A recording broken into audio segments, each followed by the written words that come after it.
tardes a todas y todos, bienvenidas y bienvenidos a esta actividad de Claxo con el Centro Cultural, el diálogo número 2, Democracia y Violencia Políticas Actuales. Bueno, mi nombre es Pablo Imen y soy del Centro Cultural de la Cooperación y haré las veces de moderador, que es un trabajo bastante fácil porque ya acordamos el orden, los temas, el tiempo, cosa que todos y todas vamos a respetar rigurosamente.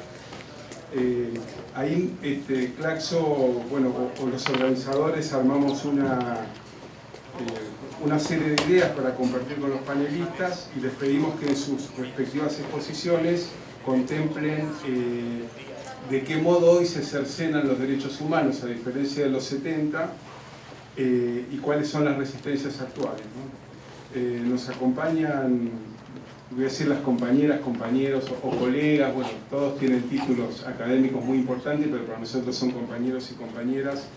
Carolina Batista, Gerardo Sarabia, que después los voy a ir presentando, Eric Fuentes, Silvina Romano y René Ramírez. Por lo tanto, bueno, como ya estamos empezando pasada la hora, sin más preámbulo, presento en primer lugar a la compañera Carolina Batista, economista y magíster en estudios políticos de la Universidad Nacional de Colombia, candidata a doctora en estudios latinoamericanos por la Universidad Nacional Autónoma de México, integrante del equipo de coordinación del grupo de trabajo de Claxo, El Estado como Contradicción, docente e integrante del grupo de investigación política, derecho y territorio, PODET de la Universidad Nacional Abierta y de Distancia de Colombia. Y bueno, nos va a hablar de las transformaciones del conflicto armado y la crisis de hegemonía en Colombia. Muchas gracias, Carolina, y bueno, tu tiempo.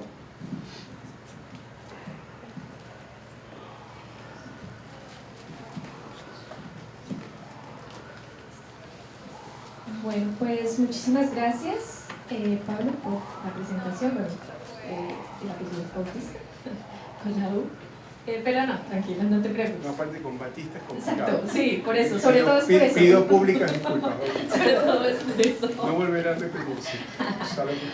Bueno, pues muchísimas gracias a todos, todas, todos a Claxo por esta invitación, por este espacio de encuentro, que a propósito de estas conmemoraciones pues nos invitan a reflexionar también sobre el problema de la democracia, de la violencia política, de las violaciones de derechos humanos, de la memoria en toda América Latina, ¿no? Se convierte también en un escenario para pensarnos pues en diálogo y desde la diversidad. Colombia pues es un país que ha aparecido, digamos, entre comillas, recientemente como en la arena de los procesos de transformación. Durante muchísimo tiempo hemos creído que como que eso no nos tocaba, que ese barco ya había zarpado y nunca más íbamos a tener posibilidades o no habíamos llegado a esa posibilidad de pensar en gobiernos críticos, a las lógicas de poder dominante, en sendos procesos de movilización social, pues por el peso que tiene el conflicto armado en la determinación de los procesos políticos en nuestro país. La guerra ha sido un vehículo para la configuración, transformación del capitalismo en Colombia, y ha sido el vehículo preferente pues para el desarrollo, la instauración del neoliberalismo, y ha venido generando pues procesos de transformación de la mano también con la crisis del capital. Una de las razones para la apertura de los diálogos y para que haya fructificado en últimas en el 2016 pues este diálogo con las FARC, con la guerrilla más antigua del hemisferio occidental, pues tiene que ver también con una serie de necesidades de transformación del capital. Y eso es importante tenerlo en cuenta, digamos, por varias razones. Uno, porque, y un poco como en el título de la presentación, esto está ocurriendo en el marco de una crisis orgánica muy fuerte, de una crisis del capitalismo, del neoliberalismo como gestión de lo económico, de lo social, una crisis de orden global, ¿cierto? Que en el caso colombiano pues va a conducir a que ciertos sectores de las clases dominantes pues cuestionen la vía de la guerra para desarrollar ciertas lógicas del capitalismo. No es arrepentirse de la guerra, no es que no, sino es la viabilidad, y es un sector, no es el conjunto de clases dominantes. La crisis orgánica que se está viviendo en Colombia resulta evidente, por ejemplo, por los procesos de movilización que de manera muy contundente hemos tenido a partir de 2019 y en el 2021 sobre todo. Pero es también una crisis al interior del bloque en el poder. Ahí hay una serie de tensiones, de contradicciones que se vienen dando y que se agudizaron a partir del desarrollo del proceso de paz. Eso es lo que ha generado, porque nosotros comenzamos el siglo XXI con un acuerdo del bloque en el poder alrededor de la figura de Uribe, de este autoritarismo que le permitió además reelegirse, cosa que en Colombia no se podía hacer. Es solamente él y Santos posteriormente, que es quien concreta pues el proceso de paz con las FARC, pues se han podido reelegir. O sea, hubo un cambio también en las dinámicas del régimen político producto de todo esto, pero ya llegado hacia el 2015, el 2016, bueno, cuando empieza el proceso de paz en el 2012, pues hay una serie de conflictos y de tensiones al interior del bloque en el poder. Ahí se refleja también todo este proceso de crisis orgánica. Entonces, las transformaciones de orden económico, político, la transformación que está teniendo el conflicto armado en Colombia, que sigue vigente, está en proceso de transformación. Y ha venido generando pues unas nuevas dinámicas, sobre todo en lo que tiene que ver con actores que le protagonizan, ¿no? Porque pues la dejación de armas por parte de las FARC, de estas más de 13.000 personas excombatientes, de las cuales el 98% sigue en ese proceso de dejación de armas, pues generó espacios para una reconfiguración del conflicto, donde está predominando en este momento una lógica de reafirmación del poder local, de grupos de las clases dominantes a nivel local, pero con una fuerte conexión con el orden transnacional. Porque desaparecen oficialmente las FARC, pero hay algunos grupos que mantuvieron, que se desprendieron de las FARC, que mantienen, digamos, el orden de la guerra, que se mantienen en armas. Está el Ejército de Liberación Nacional, que pasó a ser ahora pues la guerrilla más antigua del hemisferio occidental, que también viene de los 60, bueno, con una larga tradición de diferentes dinámicas.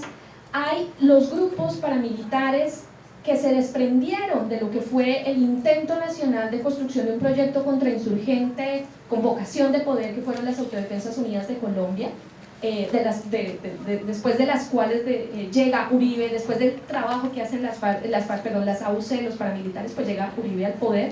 Y cuando se desaparece esa organización en 2005, finalmente, cuando se desarticula, pues se atomiza el proceso paramilitar, mantiene ciertas lógicas, y hoy son un factor de poder también muy importante en regiones donde han estado tradicionalmente desde los años 80 los paramilitares.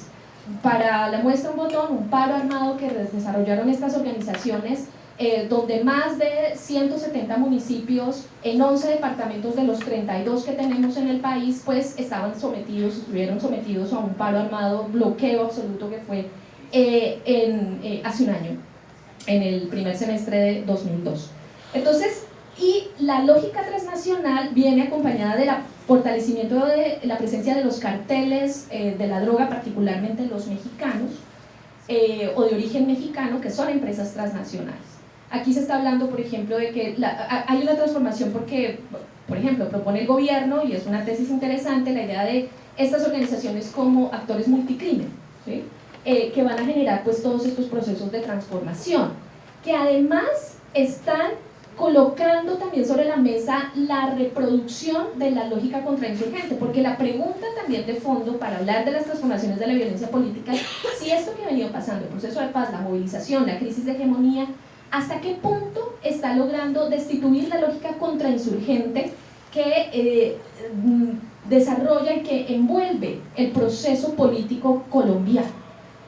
Y es difícil decir que eso esté ocurriendo efectivamente cuando a Francia Márquez, la vicepresidenta del país, esta semana, hace 2 días, vuelven a descubrirse un atentado en contra de su vida, el segundo en menos de 2 meses, con un atentado dinamitero que le iban a hacer. Es una cosa absolutamente terrible lo que está pasando con Francia.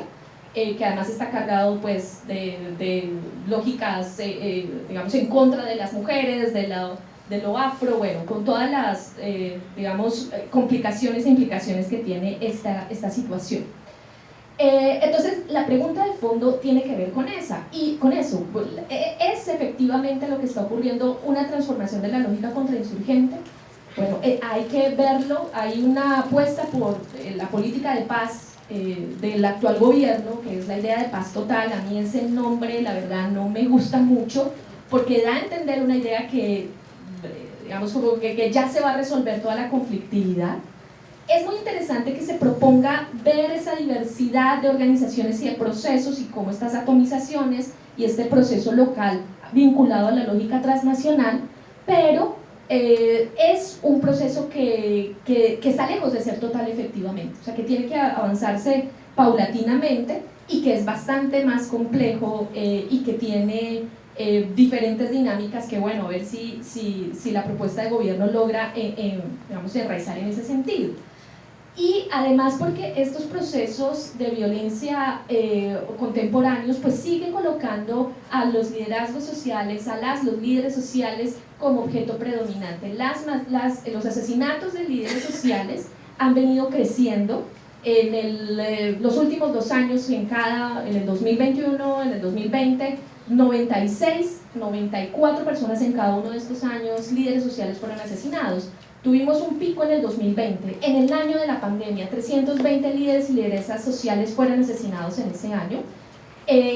No ha bajado, la tendencia se mantiene, aún con este gobierno que pues propone un corte un poco más crítico, popular y que viene de una coalición con sectores populares, pero a la fecha, en este año, en el 2023, 30 líderes y lideresas sociales han sido asesinadas en Colombia.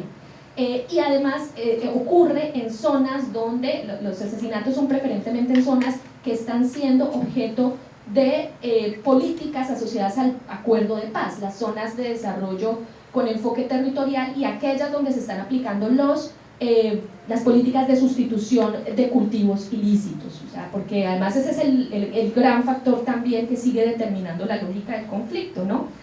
Todo lo que tiene que ver con el proceso de cultivos ilícitos, por esta lógica también que se ha transnacionalizado de presencia de los carteles y quienes están haciendo oposición a esos factores de poder reales, ¿no?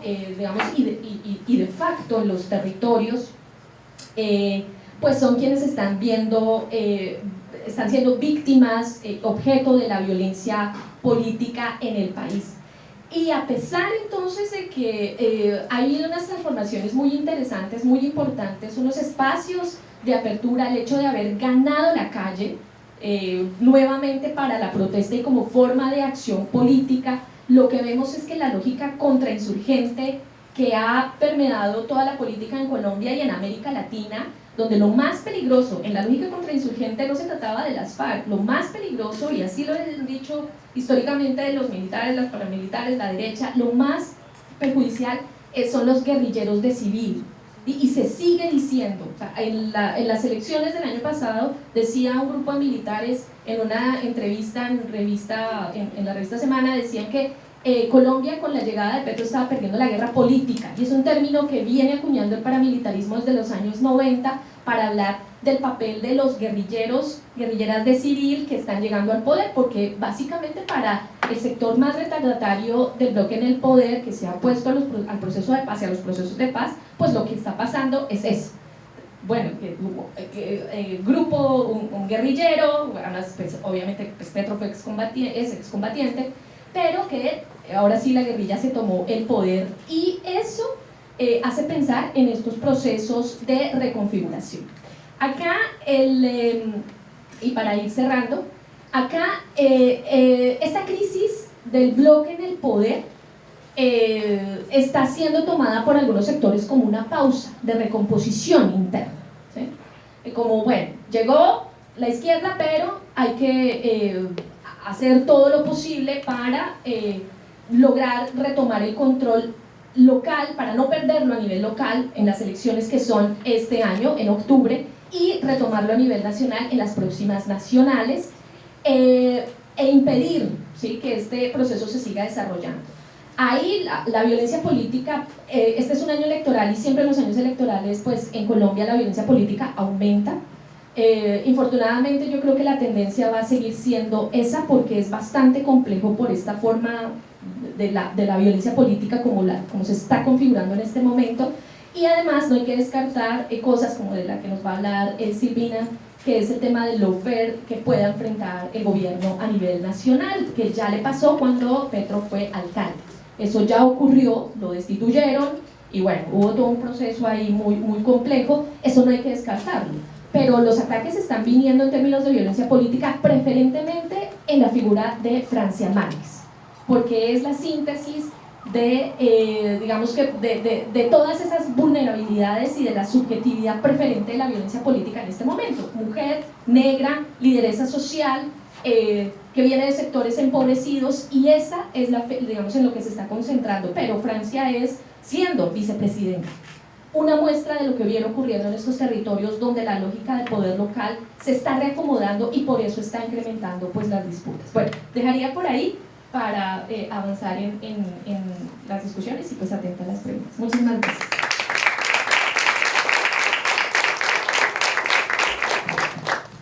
Bueno, muchas gracias Carolina.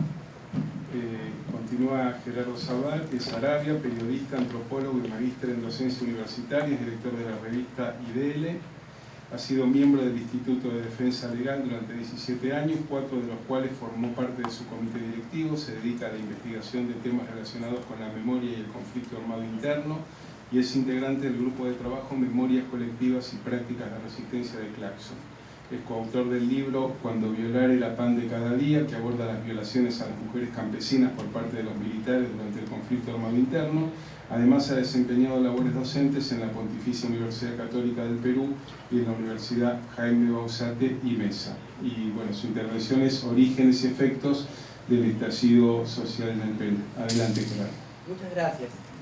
Estaba escuchando a Carolina, muy interesante, y pensaba, ¿no?, las similitudes y las diferencias de los diversos procesos, y fue inevitable por digamos, lo que les voy a compartir hoy día es pensar que Petro no hubiera tenido ninguna posibilidad de ganar las elecciones en Perú porque no hubiera podido postular. Quizás ni siquiera hubiera podido culminar una carrera universitaria. Pero esto ya van a entenderlo después, ¿no?, a lo que quiero ir.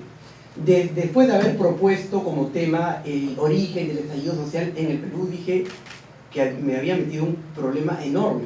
El origen, ¿y cuál es el origen? O sea, en realidad, no sé, pues si remontarme a los españoles, remontarme a la independencia, remontarme a 1895 cuando empieza el proceso del capitalismo en el Perú, no sé, al gobierno de Leguía, el Onceño, al gobierno de Velasco. Bueno, el Perú tiene bastantes inicios, ningún final, creo, pero sí tiene muchos inicios. Bueno, tomaremos pues como inicio los fines del gobierno de Alberto Fujimori, ¿no?, de la dictadura fujimorista, y en este final, Fujimori lo que hizo durante su gobierno, uno de los hechos más saltantes fue el aplastamiento de la insurrección, ¿no?, de la subversión en el país, pero con eso también se aplastaron cualquier tipo de alternativas de cambio porque instauró un discurso que fue pues, el que creo que rige hasta el día de hoy. Entonces, bueno, termina el gobierno de Fujimori, fue vacado pues, por incapacidad moral permanente, salió en medio de un escándalo de corrupción, renuncia, bueno, el Congreso no le acepta la renuncia, más bien lo vaca por incapacidad moral. Entonces, acá sale el gobierno de Fujimori, y es cierto que ha habido procesos de justicia contra muchos de los integrantes del gobierno, principalmente contra Fujimori, que en este momento está cumpliendo pena, está en la cárcel, pero a la vez hemos vivido una suerte de fujimorismo sin Fujimori. porque todos los gobiernos que continuaron finalmente aplicaron pues, el mismo modelo económico, porque se pierde de vista lo que implicó realmente este gobierno, que fue la imposición de un modelo económico.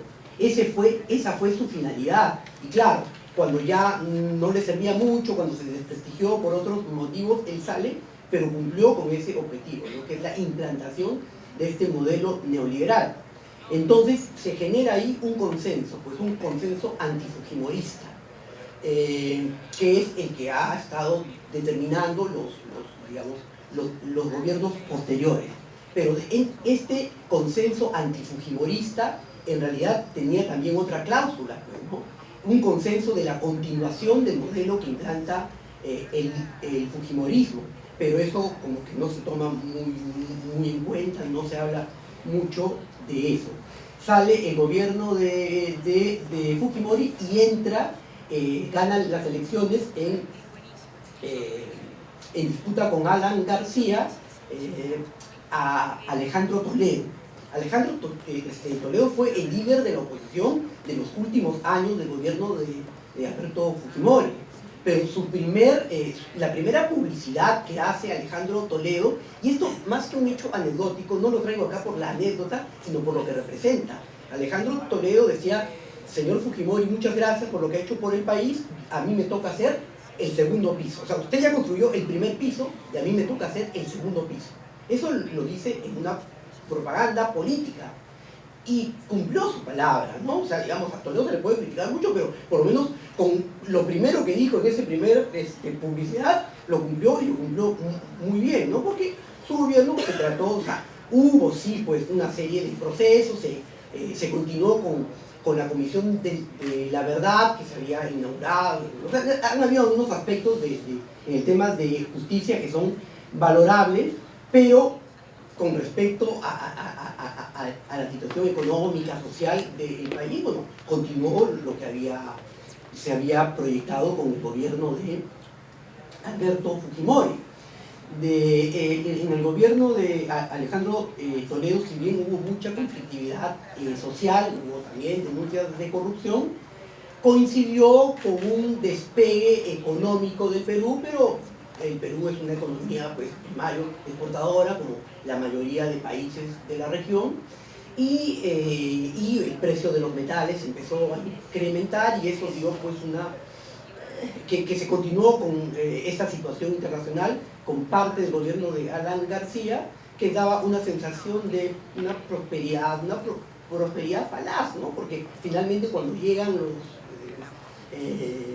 llegan situaciones pues, como la crisis económica mundial o como la pandemia, que también implicó una crisis económica mundial, finalmente nos devuelve a la realidad, ¿no? De lo que somos realmente como país, ¿no? Como estructura. Entonces entra el gobierno de Alejandro Toledo, y ya estamos en el año 2006. En el año 2006, en esas elecciones, entra a la política nacional un personaje que se llama Ollanta Humala, que había sido militar.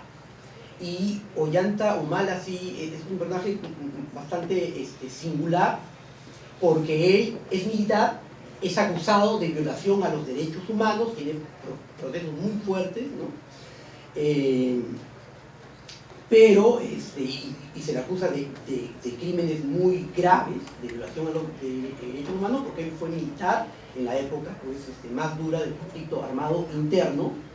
Y es cierto también que es muy difícil poder encontrar a un militar que no haya tenido algún tipo de relación con la violación a los derechos humanos. Pero el discurso de Humala, y tengo que decir de los hermanos Humala, porque son dos, Antauro y Ollanta Humala, era un discurso de ruptura del modelo económico, un discurso que confrontaba al neoliberalismo de manera abierta.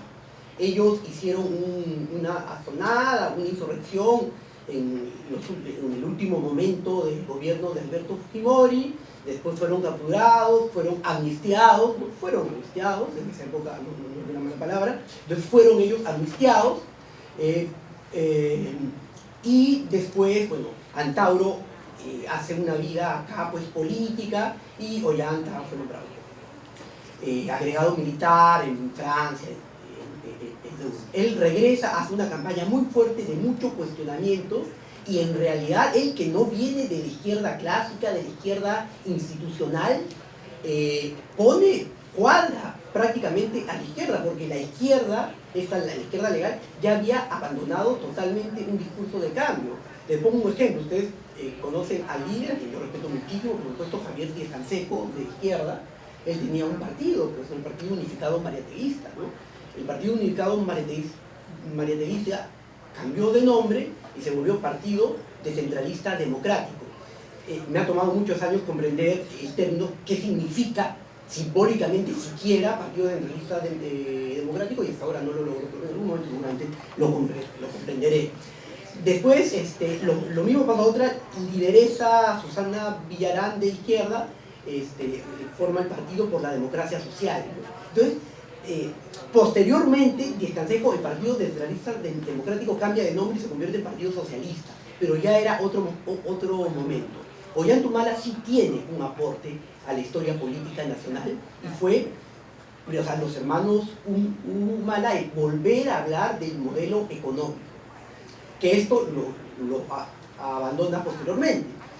Es importante también hablar de cómo los gobiernos en el Perú han entrado por un discurso de cambio, podría decirse, por la izquierda, y han terminado gobernando por la derecha.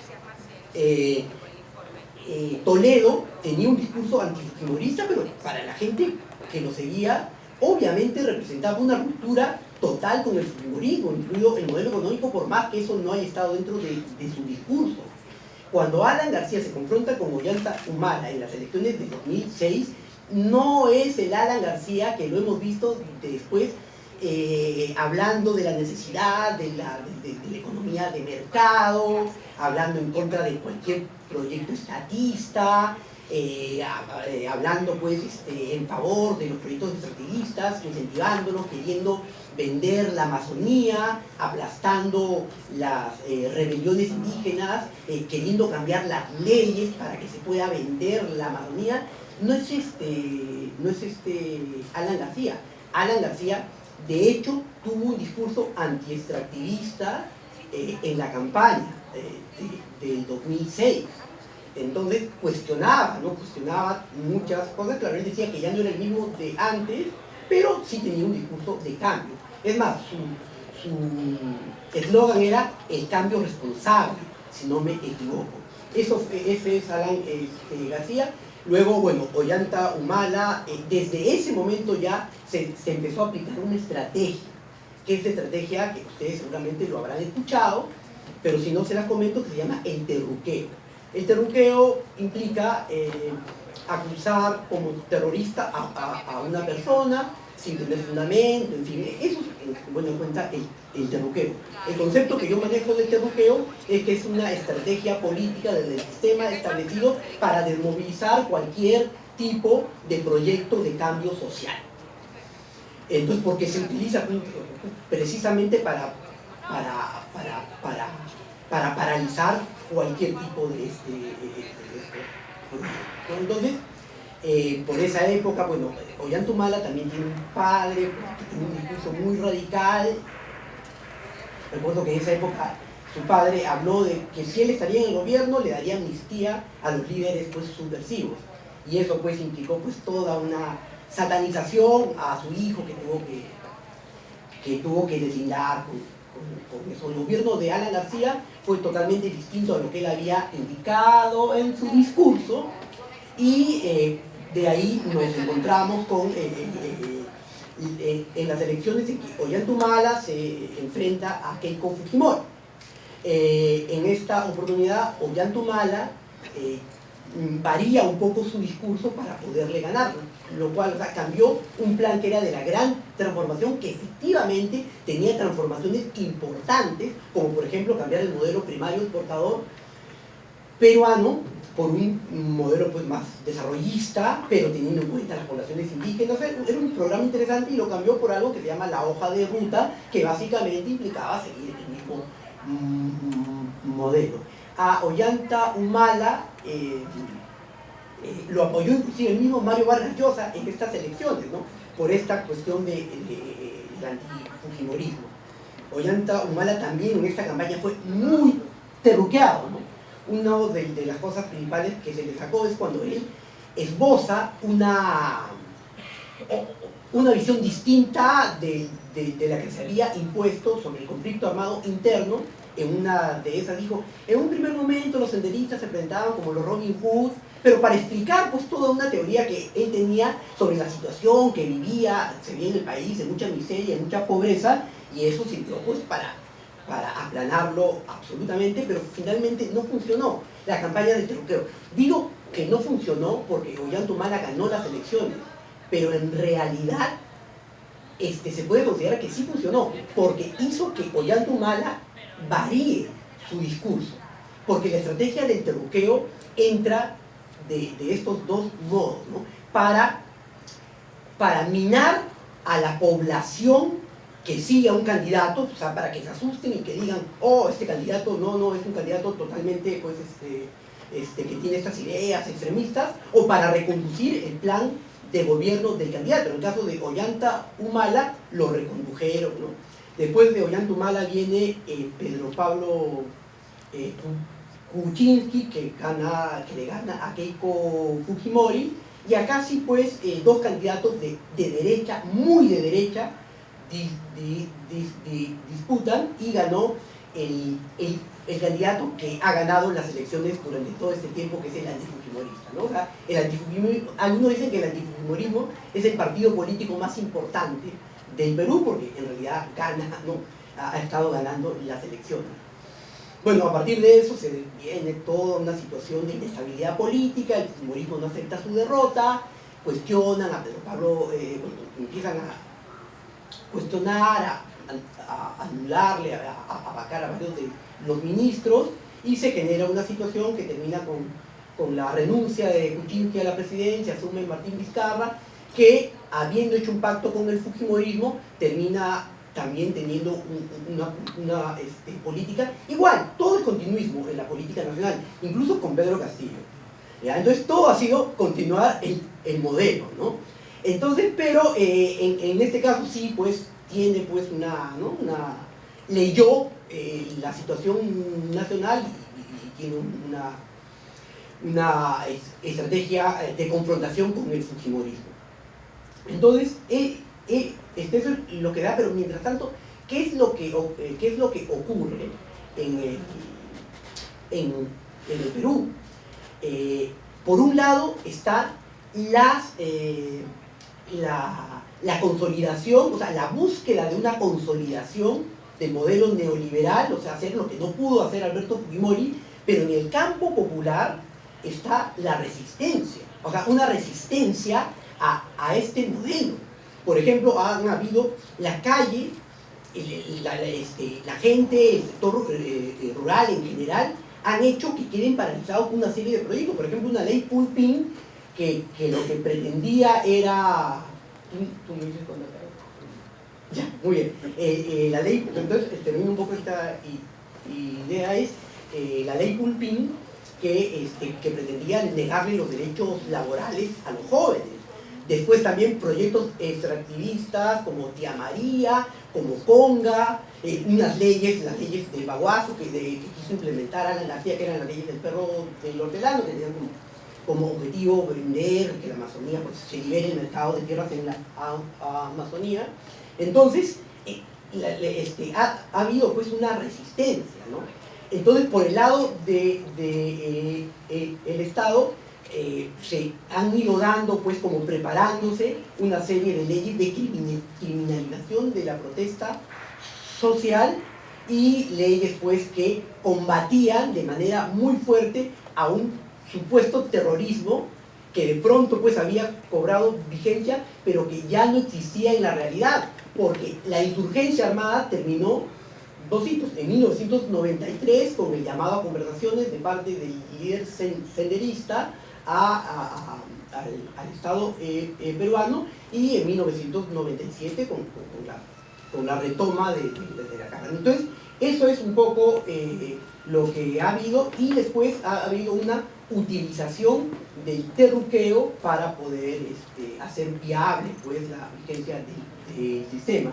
Me quedo con, esto es, digamos, el inicio, ¿no? Pero después, si hay oportunidad, me gustaría seguir profundizando en el estallido social peruano, en lo que representó Pedro Castillo, más allá de su gobierno, porque hay que diferenciar eso, y en lo que ha implicado durante todo este tiempo la estrategia del terruqueo.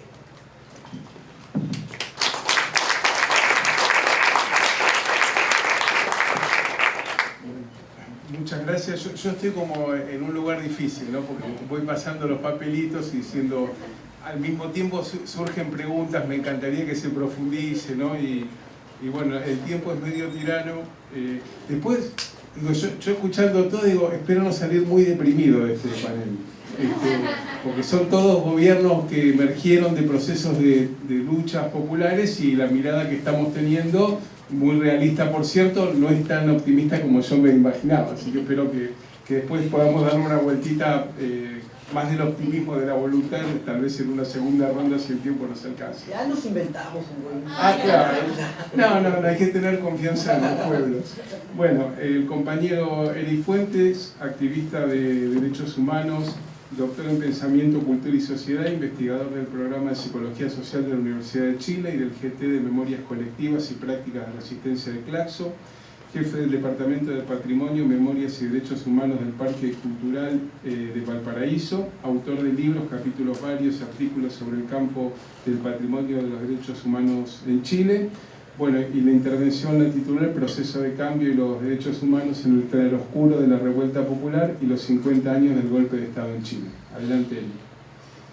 Bueno, muchas gracias. Primero a ustedes por estar acá.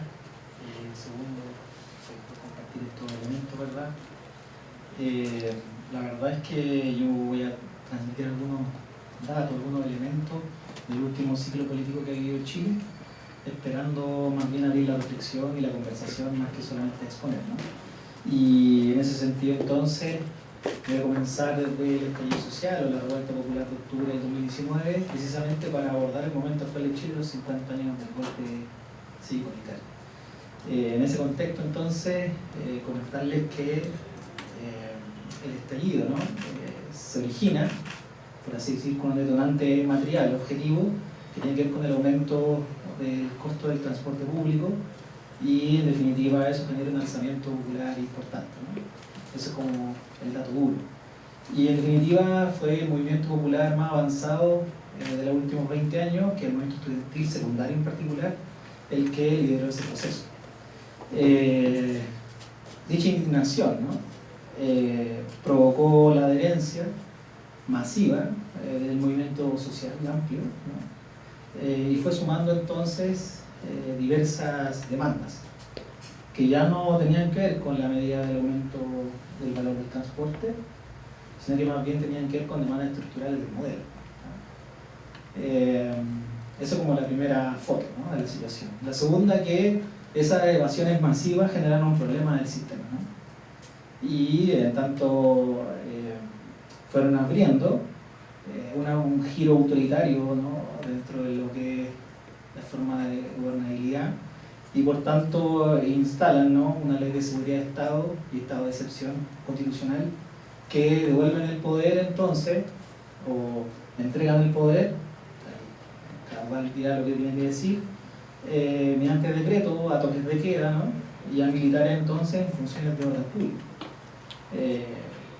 Dicho sea de paso, ese giro autoritario buscó por supuesto que invisibilizar y contener la movilización popular de masa, en la medida de que aplicaba la represión más amplia, ¿no? Y en ese proceso entonces,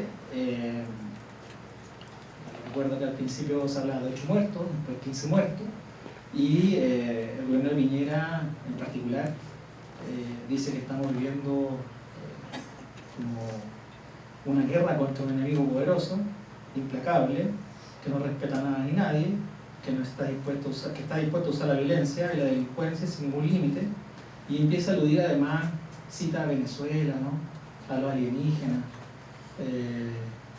etc., ¿no? Y en fondo, la clase dominante chilena, la oligarquía más rancia del continente, despliega todo su capital, ¿no?, militar, fuerza de orden, y empieza un proceso de violación sistemática de derechos humanos que nos retrotrae, a propósito de los 50 años del golpe, a que, bueno, digamos, interrogarnos sobre el nunca más y nuestras políticas de derechos humanos en el Cono Sur.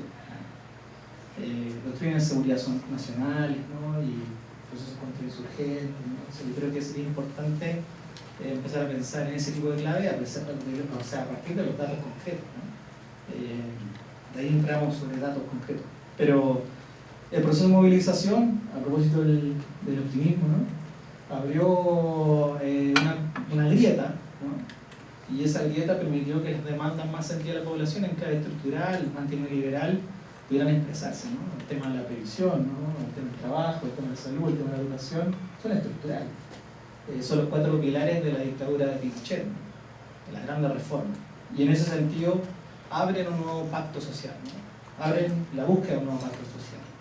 Inicialmente a través de una asamblea constituyente, esa es la demanda masiva. Después a través de un proceso de convención constitucional que fue derrotado.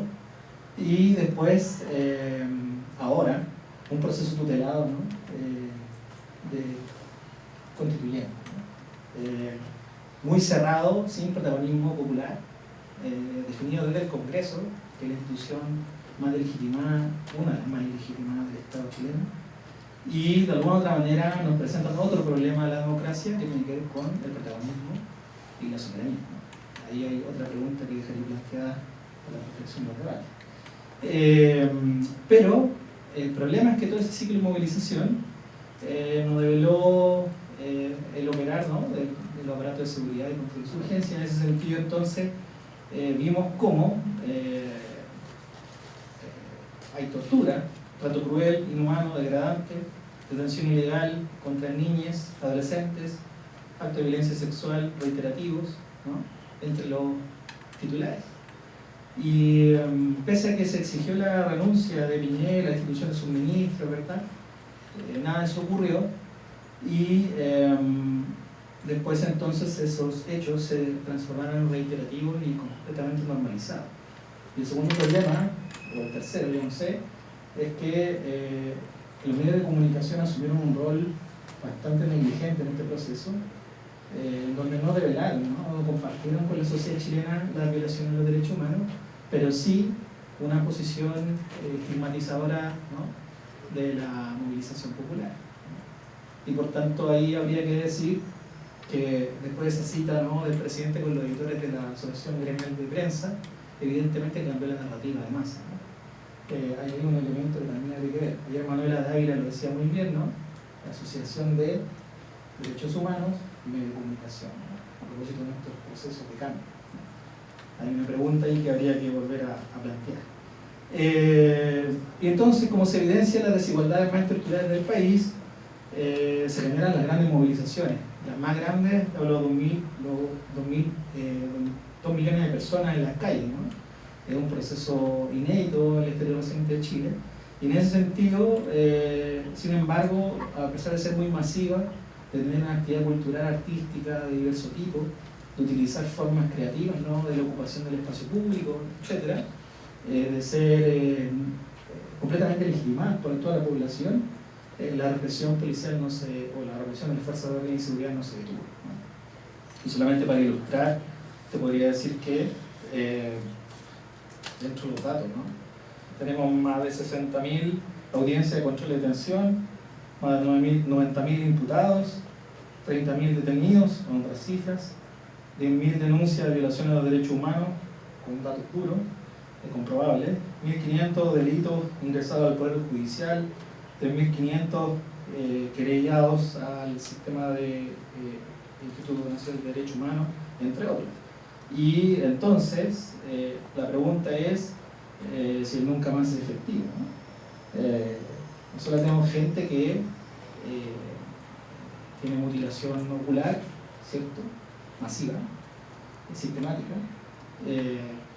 Tenemos extorsiones y violaciones en el ámbito sexual, ¿no?, a mujeres en comisaría. Entonces habría que interrogarse, ¿no?, sobre el carácter repetitivo y las garantías de no repetición, ¿no?, nuestras democracias, a propósito de eso. Y habría que decir que pese a que hay 4 informes internacionales, ¿no?, primero de Amnistía, el segundo de Human Rights Watch, de la Corte Interamericana de Derechos Humanos y de la ONU, que identifican la violencia estatal, identifican las violaciones de derechos humanos en democracia, identifican la violencia sexual en contexto de conflictividad social, identifican los serios control popular y la violencia policial, dan cuenta de simulacros de ejecuciones, de golpiza y maltrato físico y verbal, vejación a niñas y adolescentes. Sin embargo, solamente el 0,1% de esas denuncias han tenido justicia efectiva. Entonces, habría que interrogar nuevamente si tenemos justicia o no. O sea, si no tenemos justicia, ni reparación, ni garantías, ¿no?, a propósito de la dictadura de Pinochet, ¿qué me dice el último estallido de Chile? No ha cambiado absolutamente nada. O ha cambiado muy poco, si queremos ser optimistas. Y en ese sentido, entonces, a 50 años del golpe, lo que me interesa instalar es más bien una interrogante crítica, ¿no?, a propósito de las evaluaciones muy positivas de las políticas de memoria en nuestros países, y de alguna manera alertar sobre las posibilidades regresivas y restauradoras de este tipo de gobierno, ¿no?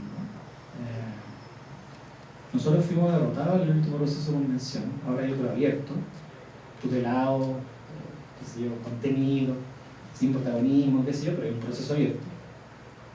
Programáticamente puede ser interesante disputarlo. Ahí el Estado Social de Derecho, por ejemplo, una ganada mínima, ¿no?, que habría que ganar, pero bueno, hay un proceso de restauración conservadora en curso, entonces está difícil, y en ese sentido yo me gustaría relacionar el marco de los hechos de la impunidad de violaciones de derechos humanos del estallido y los hechos traumáticamente atroces, ¿no?, de la última dictadura de Pinochet, pero precisamente para instalar la necesidad de acabar con los pactos de silencio, precisamente para buscar profundizar la búsqueda de detenidos desaparecidos, precisamente para judicializar a los perpetradores de una buena vez, y por cierto que abrir posibilidades de cambio real en materia de derechos humanos y una perspectiva transformadora, ¿no?, de la misma, porque si no, no solamente caemos en estas repeticiones obscenas, sino que además nos vamos a profundizar sobre los procesos políticos de cambio de nuestra región, ¿sí? Y por tanto, en esa interrupción ahí viene un elemento transformador. Yo creo que la memoria, en esa bisagra, ¿no?, es posible articular, ¿no?, es posible perspectivar otro proceso, entendiendo que en ese pasado y presente puede salir del trauma y puede proponer entonces proyecto inconcluso, ¿no?, lucha y resistencia en áreas transformadoras. Entonces, ahí creo que lo que podríamos plantear entonces es la memoria cumpliendo un rol crítico, ¿no?, más plural, más diverso, no tan consolidado, cristalizado en el discurso hegemónico del país, ¿no?, sino más bien muchas, ¿sí? Y en segunda instancia, además, recuperando, por cierto, los procesos de cambio que han impulsado, ¿no?, las colectividades, las comunidades en este ciclo, ¿no? Precisamente para entender que estamos hablando de patrimonio común, que estamos hablando de posibilidad de transformación en el presente, ¿no? Yo diría esa foto en el marco de la violación sistemática de derechos humanos, en la relación del estallido de los 50 años, pero sobre todo para pensar lo que está pasando ahí, ¿no?, en Colombia, en Perú, que también han tenido estallido y tienen más o menos las mismas demandas, ¿no? Habría que ver cómo se resuelven en este ciclo. Eso, gracias.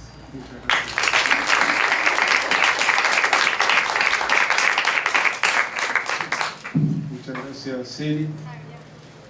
Bueno, le damos la palabra a Silvina Romano, que pidió que la presentemos desde el punto de vista de su origen como cordobesa, que es una identidad particular de la Argentina. Pablo le encanta Córdoba. Sí, me encanta Córdoba. Sí.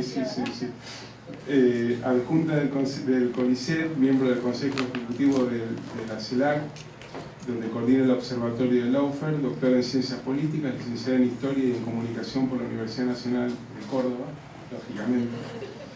Y co-coordinadora del CLACUT Grupo de Puebla e integrante del área de estudios nuestroamericanos del Centro Cultural de la Cooperación. Bueno, el tema es el Laufer, ¿verdad? Sí. Así que te paso ya el micrófono y te escuchamos con Muchas atención. gracias. Déjame el cronómetro ahí al lado, si no hace falta que me pase papel, tengo que poner ese papel.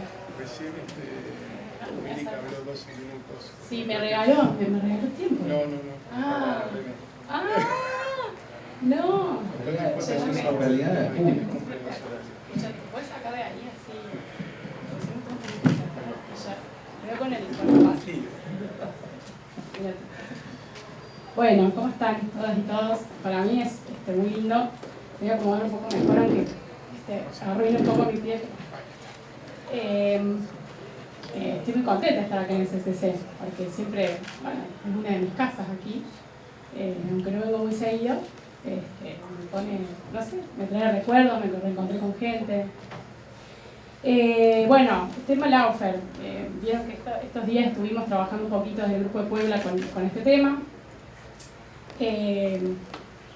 Bueno, hay, por ejemplo, debate sobre si hay que usar la palabra o no Laufer. Bueno, no importa, ya está instalado el Laufer y uno de los motivos por los que usamos este concepto es porque lo usó el equipo de abogados de defensores de Lula. Fue la primera palabra que usaron cuando se dieron cuenta de que las causas más importantes contra Lula no tenían ninguna prueba. Entonces usaron ese concepto y nosotros, si bien es un concepto que desde Estados Unidos tiene algunos significados, en América Latina le damos otro. Y en general se entiende como la guerra por la vía judicial, ¿no? Una forma de guerra, de persecución política por la vía judicial. Y por definición sería como una especie de poder blando. Es decir, cómo te puedo arruinar la vida, sacarte de la política, todo sin recurrir al uso de la fuerza bruta, ¿no? Pero eso no significa que no tenga un enorme componente de violencia. Me parece que es algo que nos convoca en esta mesa y que, bueno, estamos hablando de diferentes tipos de violencia, de vulneraciones de derechos humanos. Y a mí me gustaría definir el Laufer en la forma en la que lo venimos viendo, ¿no? Con esto de un aparato judicial que opera por encima de los otros aparatos del Estado, que con las sentencias y las prisiones preventivas va definiendo la agenda política y el rumbo de la política, porque de lo único que se habla es de eso, porque define qué causas judiciales profundizar y reabrir incluso permanentemente y qué causas de las cuales no se van a hablar, ¿no? Entonces, ¿eso con qué? Con unos medios de comunicación que le dan visibilidad a estas causas, porque yo siempre lo digo, por ejemplo, en el caso de Brasil, ¿quién sabía antes de todo lo que fue Lavallato quién era Sergio Moro? O sea, acá tenemos a nuestra amiga Tamara Lachman, carioca, pero le encanta Buenos Aires, entonces dejó Río para venir acá.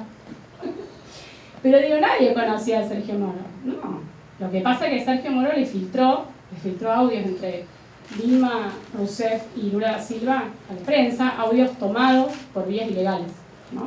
Entonces, claro, ahí ya se iba perfilando cuál iba a ser el rol de la prensa, ¿no? De decir, bueno, las causas van a ser, no solamente van a ser montadas, sino van a ser, digamos, puestas en escena, una puesta en escena, una espectacularización de la política.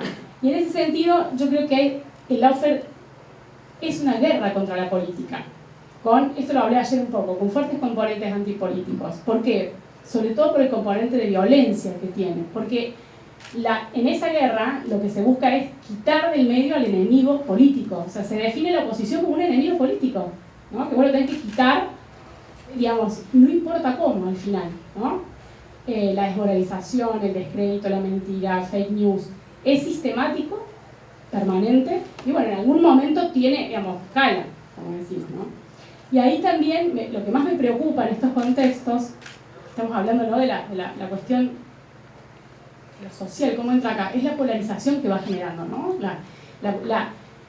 Los niveles de odio que se van engendrando en ciertos sectores, en ese escarnio que se hace a través de los medios de determinados sectores de la política, ¿no?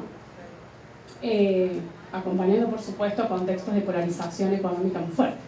Es decir, no es que la polarización sea solamente en términos ideológicos políticos, sino que estamos en sociedades con un nivel de desigualdad indigno. Entonces, acá me gustaría poner el ejemplo de violencia con el tema de Cristina Fernández de Kirchner, ¿no? No hay casi dudas de que es una de las causas de lawfare más interesantes, ¿no? Porque viene de varios años, varias causas, entre 12 y 15 causas que se cierran y se vuelven a abrir, y sobre ella pesan 650, no sé si está el marce, no, 650 denuncias, ¿no? Sobre una líder política, y de 650 denuncias eso, acoso judicial. Y hay personas, como Musa, que es otro político, que la han denunciado 60 veces. Eso es, ¿por qué? ¿Por qué me denunció 60 veces? Ninguna de las denuncias, ni para ninguna de las causas se encontraron pruebas, nada.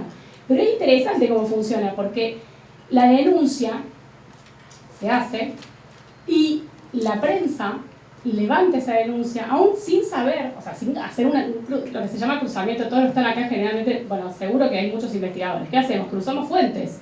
Es decir, si me estás diciendo esto, yo tengo que ir a corroborar, nada. Entonces, las denuncias más insólitas, como el uso de dinero público para la compra de joyas, o sea, cualquier cosa. Pero eso lo levanta la prensa, pues no importa, y bueno, eso corre, ¿no? Y cala en algún momento. Y es, como dice Valeria Beckwith, por goteo, todo el tiempo. Una, otra, y bueno, y horas de radio, horas de televisión, debate. Los debates son buenísimos, porque no hay pruebas en general. Entonces se debate sobre indicios, de no sé qué, pero sí. Y ahí lo de Cristina a mí me parece importante porque es una mujer. Y se vio también en el caso de Dilma, y sobre todo en el ámbito mediático, cómo la hazaña con la que son tratadas, ¿no?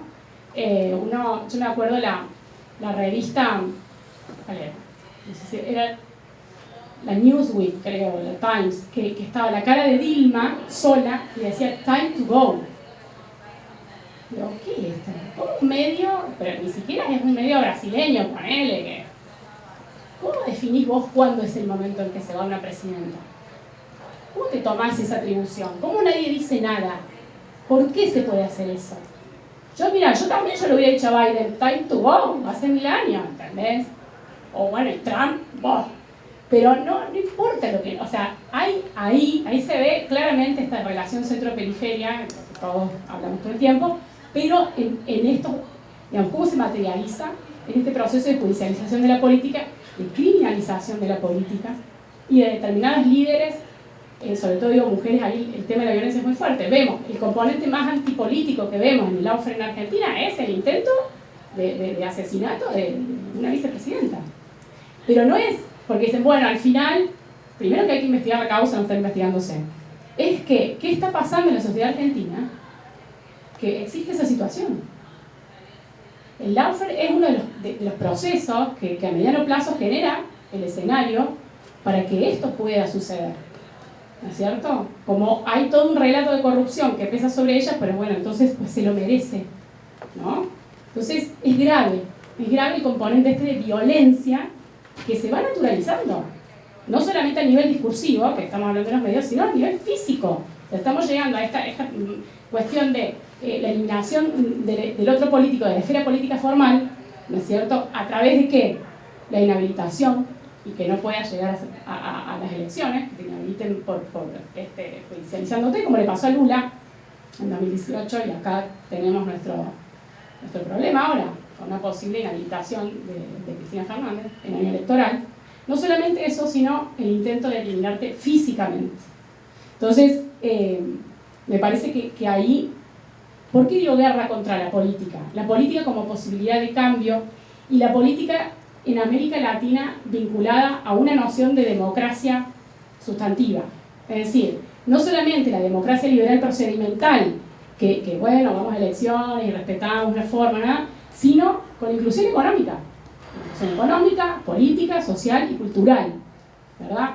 Entonces ahí, en estos procesos de lawfare, lo que se va cercenando, lo que se cuestiona, lo que es esas democracias sustantivas, que con todas las limitaciones que podamos discutir aquí de procesos progresistas, pero sí han marcado una diferencia con respecto a procesos democráticos anteriores, vacíos, y que no cuestionaban la desigualdad económica. Porque además ese es el modelo estadounidense, como diría Howard Zinn. La idea de democracia liberal procedimental es que, digamos, tomen las decisiones los dueños del capital, no la gente. Entonces, yo voy cerrando acá, pero ¿contra qué va este proceso de persecución política por la vía judicial mediática? Esta guerra contra la política es contra la intervención del Estado en la economía. O sea, es así. ¿Qué es la intervención del Estado en la economía? Bueno, atreverse a decir, estos son los recursos del Estado y nosotros los vamos a redistribuir como creemos que corresponde para beneficiar a las mayorías. Digamos, eso parece normal. No, eso no se permite en los países periféricos. Eso está prohibido. Nosotros nos tenemos que regir por el mercado, las necesidades del mercado. ¿No es cierto? Y por eso cala el relato de la corrupción. Porque en realidad los corruptos son esos, generalmente, una parte de la clase política vinculada a procesos redistributivos digamos, planteados desde el Estado, que vienen acompañados de relatos en la prensa como, bueno, se robaron un PBI, o son todos roban, todas son iguales, son todos unos choros, como dicen en Córdoba. Entonces ahí, esa es la guerra contra la política. Entonces, la idea es que, bueno, no se puede hacer nada, son todas iguales, no hay nada que elegir. ¿Para qué están los políticos? Y el Estado, mejor que sea, digamos, organizado y gestionado como una empresa. Claro, así es eficiente. Y entonces, si es como una empresa, no necesitas la militancia, no necesitas los políticos, que vengan burócratas con un know-how técnico y listo, y nos quitamos del medio de la política, que es sucia. Algo sucio, viene la militancia, no. Que sí, creo que decía, la política, tienes que quitar tus sucias manos del Estado y de la economía. La economía es como lo impoluto, ¿no? Lo técnico, lo bien visto. Entonces, lo político es lo que corrompe eso. Estas son todas las ideas que vienen, o nosotros ya los conocemos. Es la idea esta del neoliberal, ¿no? Este sentido como neoliberal, que las empresas funcionan mejor que el Estado, etc. No es que el Estado no tenga que ser eficiente, pero tiene que ser eficiente para las mayorías, no como una empresa costo-beneficio. Bueno, entonces, para cerrar, me parece que una de las formas de mirar estos procesos de judicialización de la política, que además tenemos acá presente a gente de Ecuador, tan caro ha sido para Ecuador, los exilios, les han destrozado la vida a tanta gente por judicializarla. La mitad de la clase política ecuatoriana demandada, judicializada, su familia, el terror. Y ahí también hay un componente de violencia súper fuerte. Lo pude ver en Ecuador. El mensaje detrás de esto es: no te metas en política. Porque, mira, vos podés ser súper honesto, pero seguro que te vas a terminar corrompiendo, como todas y todos. Y vamos a ir por vos. Y te vamos a meter en una demanda judicial. Y si estás en la toma de decisión, no firmes algún contrato para hacer un puente o una carretera, por ejemplo en Villa María. No hagas un contrato para que llegue una ruta, no por ripio, sino con asfalto al tambo, porque en algún momento te voy a clavar una demanda. Porque si yo firmo eso, claro, quiero que funcione y que se haga en un periodo corto. Entonces hay que tomar lo que se dice en atajos. Bueno, no hagas nada, porque te vamos a judicializar. Y así hay una parte de la clase política totalmente, digamos, con miedo, y eso pasó en Brasil. El Banco Nacional de Desarrollo, el BNDES, no sé cómo le dicen, de 2.000 empleados judicializaron a 300, 400. ¿Qué es eso? Claro, ¿quién va? Ahora tienen cámaras, los vigilan, para que en la guerra contra la corrupción. Entonces, la guerra es contra una política asociada a un Estado que hace cosas. Entonces, si no, paralizamos todo. No hacemos nada. Entonces, ahí me gustaría como cerrar y ya después podemos ir a mi frase.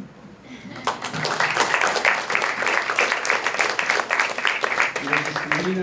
Bueno, cierra esta primera ronda René Ramírez, economista, doctor en Sociología de la Desigualdad, Universidad de Coimbra, Portugal, investigador del Programa Universitario de Estudios sobre Democracia, Justicia y Sociedad de la Universidad Nacional Autónoma de México, director del Instituto de Producción, Economía y Trabajo de la Universidad Nacional de Lanús, ex ministro de Planificación y Desarrollo y ex ministro de Educación Superior, Ciencia y Tecnología e Innovación del Ecuador entre el 2007 y 2017, director de la revista Tlatelolco, Democracia Democratizante y Cambio Social, UNAM, miembro del Sistema Nacional de Investigadores de México y además prologuista del libro Estilo de Desarrollo y Buen Vivir del Centro Cultural de la Cooperación. La intervención de René va a hablar sobre crisis de hegemonía, autoritarismo neoliberal y democracia con demos. Adelante. Bueno, muchas gracias por la invitación. Es un honor estar en el Centro Cultural de la Cooperación. A Claxo también, muchas gracias por invitarme a participar en este foro sobre violación de derechos humanos y asedio a la democracia, para sintetizar a los 40, 50, 50, como lo han nombrado, que realmente me parece fundamental cómo pensar lo que sucede ahora en América Latina en el marco de lo que sucedió hace casi medio siglo. Yo quisiera empezar con hablando sobre una tesis de 8 tesis que he tratado, que ustedes podrán encontrar publicado en la Internacional Progresista. No voy a leer las 8 para que se entienda, porque el fenómeno creo que es muy complejo, pero solo voy a desarrollar una, y máximo 2 rápidamente, y a partir de ahí quisiera también hablar sobre el caso de Ecuador, pero para que se vea como un caso en el marco de lo que sucede a nivel mundial, ¿no? Entonces permítanme leer para que se entiendan las tesis, porque las tesis tienen como fin entender lo que está sucediendo ahora en América Latina, pero a su vez también generar una agenda de hoja de ruta para el progresismo, ¿no? Viendo los errores que cometimos en la primera ola, ¿no? Para no cometer en el segundo tiempo de la primera ola, porque yo creo que no estamos todavía en una segunda ola de los gobiernos progresistas. Hay que entrar ahí, ¿no? Entonces la tesis 1 es: la cultura del neoliberalismo se encuentra en declive hegemónico, domina, es decir, sobrevive sin convencer, y su violencia crece a medida que se deteriora la tasa decreciente de ganancia del capital, ¿no? Esta sería la tesis que voy a intentar desarrollar, porque creo que ayuda mucho a explicar lo que sucede en términos de violencia ligado al tema económico que se ha señalado en esta mesa. La tesis 2: la lucha más eficaz al neoliberalismo es la democracia como igualdad de los comunes que generen nuevos pactos sociales de convivencia. La tesis 3: no habrá democracia como igualdad si no se rompe el colonialismo interno, es decir, el modelo que yo le llamo acumulador desacumulante colonial de América Latina y el Caribe. Tesis 4: pensar el cambio estructural implica cerrar las enormes brechas que existen entre la praxis cultural de las grandes mayorías, las culturas mayoritarias procomunes, solidarias, y el diseño de las instituciones políticas liberales, ¿no? Tesis 5: el origen de la crisis cultural se encuentra en la valorización predatoria del tiempo y del mundo del trabajo. Tesis 6: lo nacional de lo popular es la matria grande. Tesis 7: solo el pueblo salva al pueblo, para lo cual es cuestión de sobrevivencia juntar las fuerzas políticas con las fuerzas sociales, con convergencia de las luchas de las fuerzas sociales también. Y tesis 8: la contradicción es consustancial al tránsito de la contrahegemonía hacia una nueva hegemonía. En estas tesis desarrollo de cierta manera un poco este entendimiento de la violencia que vivimos hoy, ¿no? En el marco también de lo que se hizo, como señalaba, en esta primera ola frente a este segundo tiempo. Entonces quisiera desarrollar un poco la tesis 1, ¿no? La tesis 1 aborda el tema de lo que se había señalado con respecto a la crisis del capitalismo. O sea, la violencia que vivimos nosotros ahora en América Latina y en el mundo no puede ser vista por fuera de la crisis del capitalismo. Crisis del capitalismo no en tanto concentración de la acumulación, que eso, como ha mostrado Piketty, sigue hiperconcentrada, sino en tanto caída de la tasa de ganancia del capital, ¿no? Entonces ahí, así como el capitalismo no nació con el colonialismo, y es necesario entender esa raíz profunda desde América Latina, ¿no? Si no, no podremos nosotros realmente generar un proceso radical de democratización. Nosotros tenemos que entender que en América Latina el neoliberalismo nace con las dictaduras, ¿no? Y en ese marco también, en un segundo momento, el neoliberalismo convive con un cierto tipo de democracia, que es la democracia representativa, que de cierta manera lava la cara, podríamos decir, a ese neoliberalismo. Hubo un momento de convivencia entre lo uno y lo otro. Nadie decía nada en contra del neoliberalismo, y lo que nosotros luego de la dictadura recuperamos esta democracia representativa. viene un tercer momento, ¿no?, en el cual el neoliberalismo es interpelado y también es interpelado la democracia liberal a través de los gobiernos progresistas, por decirlo de alguna manera, ¿no? Y luego de este momento de los gobiernos progresistas, estoy yendo muy rápido para que se entienda un poco el eje del argumento, vienen gobiernos, un interregno, podríamos decir, de gobiernos conservadores neoliberales, ¿no?, en donde un tema particular con respecto a esto tiene que ver fundamentalmente con algo que yo le he llamado irónicamente dictaduras democráticas, ¿no?, este oxímoron. ¿Por qué digo dictaduras democráticas? Porque nosotros tenemos que ver lo que sucede ahora en América Latina tomando distancia de lo que sucedió en el siglo XX, ¿no? Ahora las formas de golpe son formas de golpe diferentes, que no solo son golpes judiciales, ¿no?, sino utilizan todo el aparato del Estado, ¿no? Pensemos en los golpes a través del legislativo, pensemos en los golpes a través de lo judicial, pensemos en los golpes a través de los sistemas de los consejos nacionales electorales, ¿no? A veces intentan ver si se puede retornar a los golpes al estilo siglo XX, como fue el caso de Bolivia con respecto al uso de las fuerzas de seguridad. Se ven que no pueden y se echan para atrás. Tuvimos una reunión justamente hace un par de semanas en el grupo de Puebla, donde Dilma habló lo sucedido en enero en el caso de Brasil, ¿no? Y claramente ahí lo que se estaba viendo es cómo miden fuerzas para ver si es que pueden generar otro tipo de golpes de Estado, ¿no? El mismo Bolsonaro nunca hizo un golpe desde ser, en este caso, presidente, sino prácticamente el rato que sale se intenta un golpe, ¿no?, cuando siempre estuvo anunciando sistemáticamente que quería hacerlo, ¿no? Y aquí tiene que ver un tema fundamental para mí con respecto al tema de la crisis del capitalismo con la democracia. Prácticamente uno podría decir que la convivencia que se tuvo en los 80 y 90 de el neoliberalismo con la democracia representativa, ni siquiera ese ahora es viable, ¿no?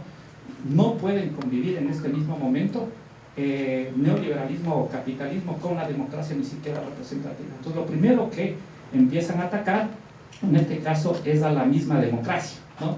Entonces, ¿por qué? Porque justamente el neoliberalismo en este momento está en declive hegemónico. Las políticas del consenso de Washington están en declive hegemónico, no convencen, ¿no?, sino dominan sin convencer, ¿no? Para lo cual es necesario generar nuevas estrategias para implementar las políticas neoliberales, ¿no? Y aquí viene un punto que a mí me parece fundamental, que es la estrategia del neoliberalismo, es el neoconservadurismo, ¿no? Y esto implica un cambio de dos registros diferentes en el campo de batalla entre el progresismo y los gobiernos más de derecha o neoliberales, ¿no? El neoliberalismo, al ver que no puede entrar por el lado, que sí, en un momento el neoliberalismo fue completamente hegemónico, ¿no?, entra por el lado cultural, ¿no?, mientras que los gobiernos progresistas entran por el lado más social y económico. Entonces, mientras los unos van en la disputa por Gramsci, podríamos decir, los otros van por la disputa por Marx, ¿no? Yo creería que tendríamos que hacer las dos cosas en términos del progresismo, ¿no? Y cuando me refiero al tema cultural, me voy a un tema de la estrategia justamente de las políticas identitarias, ¿no? Estas políticas identitarias que son las que te generan el odio y la violencia estructural, ¿no? ¿A través de qué? A través de la xenofobia, a través del antifeminismo, a través de la aporofobia, a través del racismo, generando una narrativa principalmente ligado en términos discursivos que ha calado muy fuertemente en la sociedad del mérito y la justicia de la herencia, ¿no? Y aquí claramente hay también un cambio con respecto a lo que fue el siglo XX, con respecto al tema de lo social desde las derechas. Acabo de terminar un libro que se llama Quien parte y reparte le toca la mejor parte, como pregunta de los últimos 20 años sobre la desigualdad de ingresos y riqueza, comparando los gobiernos progresistas versus los gobiernos conservadores, ¿no? Y justamente ahí se ve un tema que, más allá de que sí sale que los gobiernos progresistas generaron mayores procesos de redistribución frente a los gobiernos de derecha que generaron procesos regresivos en términos de ingreso y en términos de riqueza, con los matices, ¿no? Porque dentro del progresismo también hubo comportamientos como la derecha y en ciertos casos de ciertas derechas hubo ciertos comportamientos progresivos en términos de redistribución como las izquierdas, pero en promedio sucede eso. Pero un fenómeno que parece diferenciador es el tema del trato de la derecha frente a la pobreza. La pobreza durante los primeros 3 lustros de este segundo milenio no es capital de los gobiernos progresistas, ¿no? Capital en términos de patrimonio, ¿no? En ambos se redujo la pobreza, sí a mayor velocidad en los gobiernos progresistas, pero a partir de este segundo momento conservador, neoliberal, de los, prácticamente el segundo lustro de esta segunda década, lo que nosotros nos enfrentamos a que a la derecha no le importa la pobreza, de hecho crece la pobreza. ¿Por qué? Porque tiene otra estrategia a través de las políticas identitarias que acabo de señalar, ¿no? Que son las que realmente generan esta polarización muy fuerte dentro de la sociedad. Entonces nosotros nos hemos quedado desde el punto de vista electoral político, no desde el punto de vista social, en políticas más redistributivas, sin entrar en el debate más de la cultura, que yo creo que deberíamos justamente generar esa narrativa, y no solo en eso, sino la articulación para realmente tener políticas más en ese ámbito, ¿no? Ahí lo que quisiera tratar muy rápidamente en estos 5 minutos que me quedan es el tema del caso de Ecuador, ¿no? En donde se ve esa máxima expresión principalmente con respecto a Lazo, ¿no? Con respecto al tema del capitalismo, ¿no? El capitalismo entra en crisis y tiene 2 mecanismos en su tercer momento, que es el momento rentista de la ganancia, igual que fue su primer momento del capitalismo con el rentismo de los recursos naturales y de la esclavitud, no el segundo momento, que es el de la industrialización, en donde se da el tema del capitalismo más genuino a través del plusvalor, en donde la recuperación de la ganancia se da a través del capitalismo digital, ¿no? Con esta cuestión del rentismo de las plataformas, pero también se da el otro tema con respecto al tema de el narcocapitalismo, ¿no? Entonces ahí es necesario articular justamente esta estrategia de la derecha, de dónde viene también la violencia, el otro punto que llega a la violencia, que es la articulación de los sistemas financieros con el narcotráfico, con los paraísos fiscales, ¿no? Y que son las rutas que realmente generan la corrupción sistemática, ¿no? Puede haber casuísticas que sí, que existió corrupción en ciertos gobiernos progresistas, uno podría decir sí, pero el rato que uno ve realmente dónde se da la corrupción, porque no es que uno busque poner su dinero en paraísos fiscales para hacer caridad al estilo franciscano, ¿no? Sino justamente lo que busca es porque algo está ocultando o por evadir, en este caso, impuestos. Y eso pasa en Ecuador. Llega, en el caso de Ecuador, un banquero, ¿no? Que pertenece a un grupo del sistema financiero que se confronta con otro grupo del sistema financiero, ¿no? Y que pertenece a un tipo de cartel versus el otro que pertenece al otro tipo de cartel. Y ahí viene una explosión de violencia entre carteles, que es uno de los temas fundamentales que está matando y siendo el opio de nuestras sociedades, ¿no? El narcotráfico frente al tema de la falta, veo yo, de una estrategia de acumulación diferente del progresismo, ¿no? En donde el tema, ya no solo, yo digo, no es necesario siempre ver, porque siempre se ve a América Latina desde el punto de vista de es primario exportador, al modelo se le ve así, ¿no? Y bueno, yo digo, no solo el primer importador, sino el secundario importador de industrial y terciario importador de conocimiento, pero ese no es el punto del modelo desde mi punto de vista de América Latina. El punto del modelo de América Latina es lo que yo le llamo un modelo de acumulación desacumulante colonial. ¿Por qué? Porque no es que no existan recursos para hacer la transformación, sino lo que pasa es que tenemos una política y una élite económica ligado al origen del capitalismo, ¿no? Si es que uno ve históricamente, que lo que hace es sistemáticamente la acumulación, enviarlo hacia paraísos fiscales. América Latina es el país con mayor cantidad de recursos en la banca offshore de los paraísos fiscales de todo el mundo, ¿no? Entonces eso es importante señalar, porque la violencia que vivimos ahora, ¿no? Y que se vive a través del Estado también, ¿no?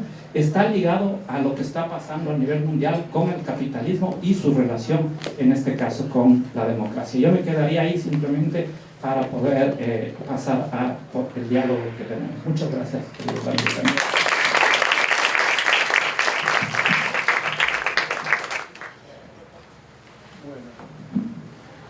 Bueno, me sale el planificador pedagógico porque son las 16:40 y tenemos que demorar muy bien, muy bien. Soy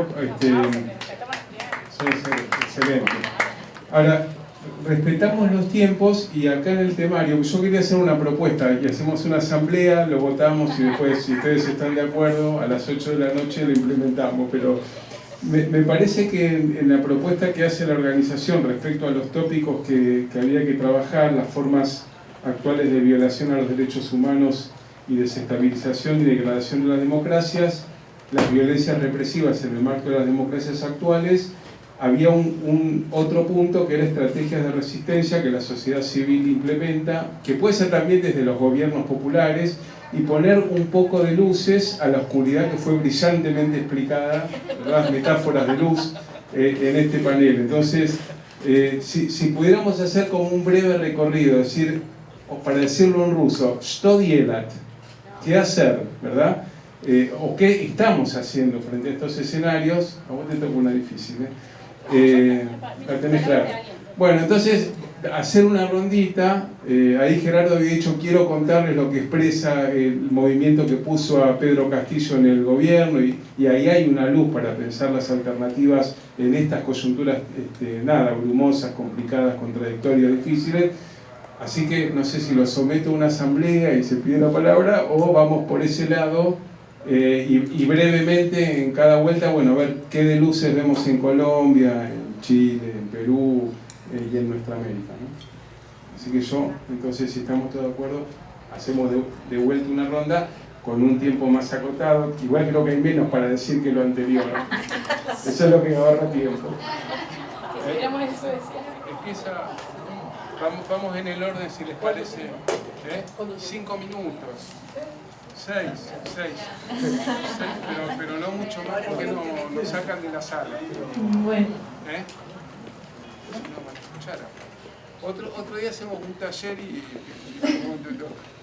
Okay. Vale, pues bueno, muchas gracias. Claro, no, realmente hay mucho que decir de esta dimensión, ¿sí? Sí, está como muy expuesto todo lo que tiene que ver con estas transformaciones en la dinámica de poder y todo lo demás. Pero pues claramente en el desarrollo de la crisis de hegemonía que sigue en curso en Colombia, pues un papel fundamental lo tiene el campo popular, las organizaciones sociales, los procesos de resistencia, que vienen en una dinámica de recomposición lenta, con una final que todavía es abierto, es una recomposición que ya va por las 2 décadas, ¿no? Colombia, después de los años 80, pues del terrorismo de Estado en los años 80, en una guerra cruzada pues también por la lógica del narco. De eso se habla mucho y hay muchas series en Netflix de Pablo Escobar, pero hay toda una destrucción sistemática del campo popular en Colombia en los años 70 y sobre todo en los años 80, cuando venía una dinámica de transformación y alza de la movilización popular. Y a partir de finales de los 90 empieza una recomposición desigual que se da inicialmente en el movimiento indígena y el movimiento campesino, luego va a cruzar hacia el movimiento estudiantil, bueno, ahí luego se va a ir encontrando con el movimiento urbano, con el movimiento ambientalista, con las diversidades de género, las mujeres, el movimiento feminista. Bueno, hay un proceso de transformación.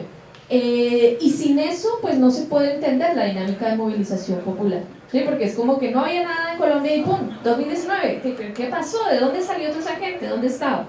Bueno, había un proceso de construcción muy complejo, que además está cruzado también por un debate interno en términos de del agotamiento también de las formas de funcionamiento, organización, de liderazgos que vienen de la lógica más tradicional, de las formas tradicionales de organizarnos en el campo popular. Y lo que estamos viendo, que no es solamente en Colombia, creo que esto es una tendencia en toda América Latina, una renovación de liderazgos a partir de relevo de género, de relevo generacional como tal, también en términos sectoriales. Eso también está pasando en Colombia, y hoy es muy interesante que, bueno, está plagado de contradicciones, pero también en el Estado, en este nuevo momento, hay muchos funcionarios y funcionarias que vienen de ese movimiento popular, ¿sí? O sea, tenemos a Francia, que se ganó su lugar a través de las elecciones allí, con todo el trabajo de masas y de organización social que la respalda, pero también tenemos gente que viene del movimiento campesino, del movimiento estudiantil, del activismo de derechos humanos, del movimiento de mujeres, del movimiento de artistas, que están, bueno, que se han incorporado de manera conflictiva, porque es un proceso muy complejo, ¿no? De aprendizajes muy duros, ¿sí? Porque pues sí, hemos estado acostumbradas a estar pues del otro lado. En Colombia hay muchas experiencias de incidencia institucional formal a nivel local, las ha habido, pese a toda la dinámica de guerra, a los procesos de resistencia. Hay un acumulado muy importante de construcción de leyes alternativas, por ejemplo. Existió una ley alternativa de educación, ha existido una ley alternativa en términos de tierras, para el tema de recursos hídricos, pues hay toda una construcción de leyes populares. El reto es cómo incorporar eso en las dinámicas de funcionamiento de lo estatal. O sea, es posible, ¿no? También con las elecciones a Congreso del año pasado, pues aparecieron como, se reafirmaron ciertos liderazgos nuevos, aparecieron también algunas nuevas dinámicas. Entonces hay unos acumulados ahí que la pregunta es cómo es posible incorporarlos, porque lo que tenemos en el gobierno en este momento es la coalición que lleva a Petro, que viene la izquierda tradicional, las dinámicas, digamos, de centro izquierda, que estuvieron desde el principio de la coalición con Petro, y los sectores tradicionales de las clases dominantes que se están metiendo, pues porque no van a salir, que les pueden jugar a cualquier cosa, se pueden meter en cualquier cosa, no les tiembla la mano pues para meterse y decir, sí, no está bien, vamos a acompañar a Petro. Entonces la pregunta es cómo puede entrar ese cuando hay un acumulado ahí muy importante de movilización y que se ha abierto paso aún en medio de la persistencia de la dinámica contrainsurgente. Muchas gracias. Muy rico en contenido y muy preciso en tiempo, no es una amenaza para Gerardo. Súper preciso en tiempo. Incorporado, interiorizado.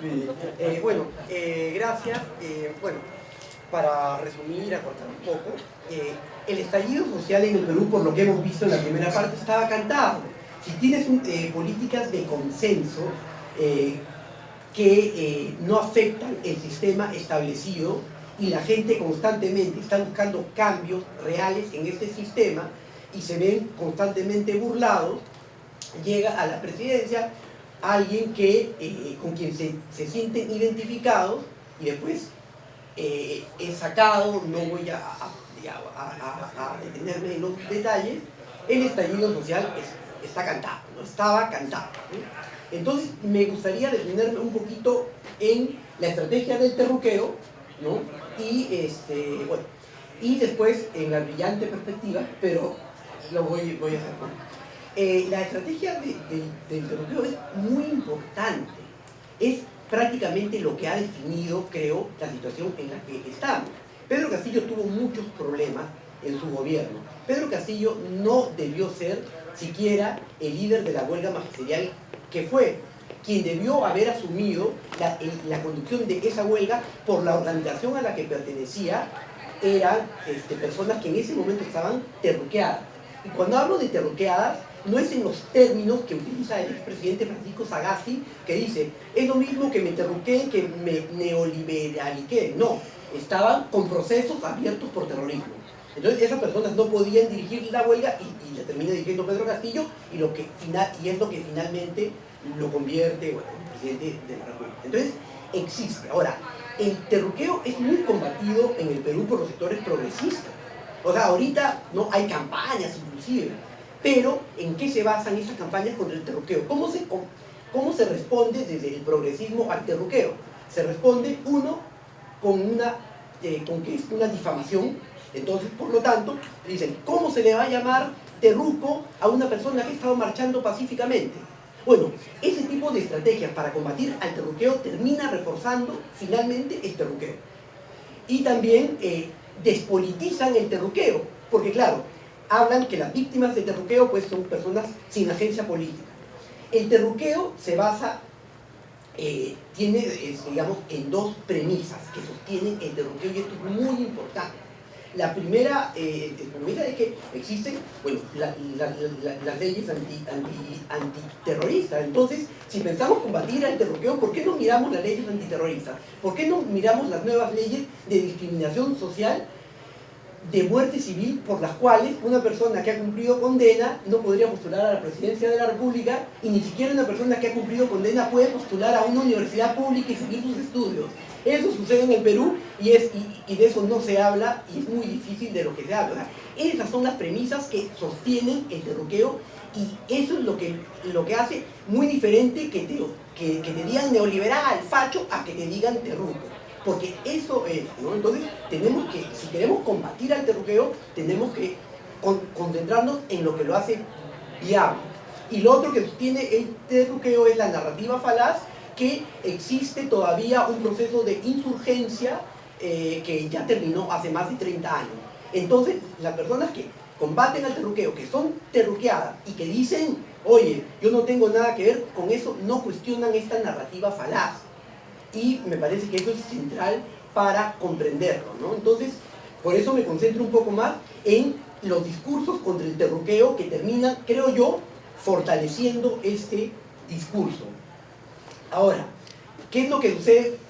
Hablemos ahora de qué es lo que viene. Yo creo que el mismo estallido social ha sido algo inédito en el Perú. Yo creo que ese solo hecho es muy importante, y lo que se viene es algo que no podemos en este momento avisorar. Hay ya una toma de conciencia por un consenso, o sea, hay 60-70% de la población peruana que ya está de acuerdo con un cambio de constitución.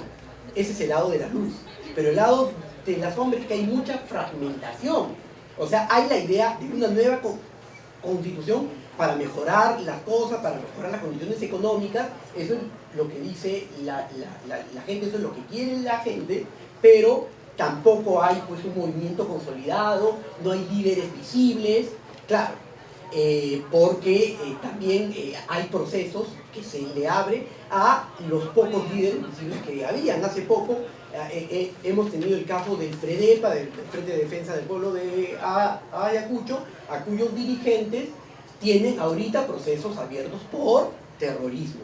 ¿Por qué? Porque se ha llevado, porque la estrategia del terruqueo, que apuntaba a minar el electorado de estos candidatos que tenían propuestas de transformación social, y que se reconducía a estos candidatos a hacerlos cambiar, como sucedió con Ollanta Humala, que hizo algo absolutamente distinto a lo que prometió. Como no ha funcionado ese tipo, ha funcionado para reconducir políticamente a estos candidatos, para que lo cambien, pero no ha funcionado en el sentido de no hacerlos ganar las elecciones, porque han ganado las elecciones. Pedro Castillo, el candidato más terruqueado de la historia del Perú, ganó las elecciones. Ahora se ha trasladado este terruqueo a los candidatos al terruqueo a la población, y se les quiere incluir a la gente que está protestando, haciendo variaciones en sus leyes para que calcen dentro de la figura de terrorismo. Muchas gracias.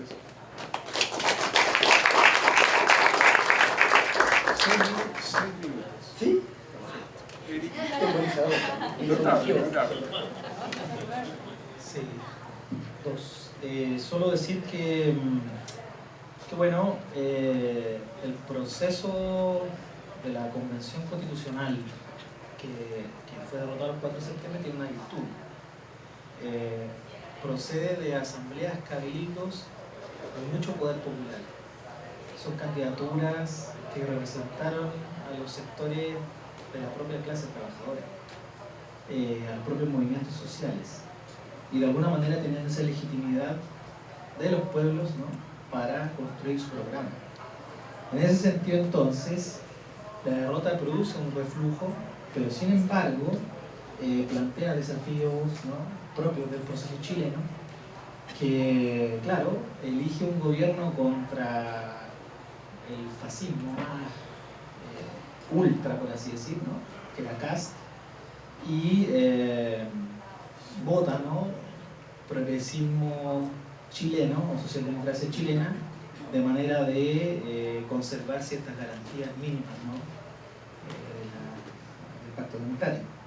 Y en ese sentido, entonces, dentro de las soluciones a la crisis, evidentemente que las cooperativas de abastecimiento, ¿no?, las redes de apoyo más populares y comunitarias frente a la seguridad y la violencia, ¿no?, el narcotráfico, etc., las ollas comunes, ¿no?, los operativos de salud popular y un montón de herramientas que se desplegaron con la movilización de masa, yo diría que son herramientas que son oportunas a la crisis, prefiguran un socialismo real, ¿no?, construyen poder popular y de alguna manera construyen entonces una fuerza social que, como bien decía Manuel ayer, nunca debió de salir de la calle. O sea, elegimos a nuestra gente, la ponemos ahí arriba, pero después nos replegaron o nos replegamos. Y es una cosa que debiéramos tratar de resolver.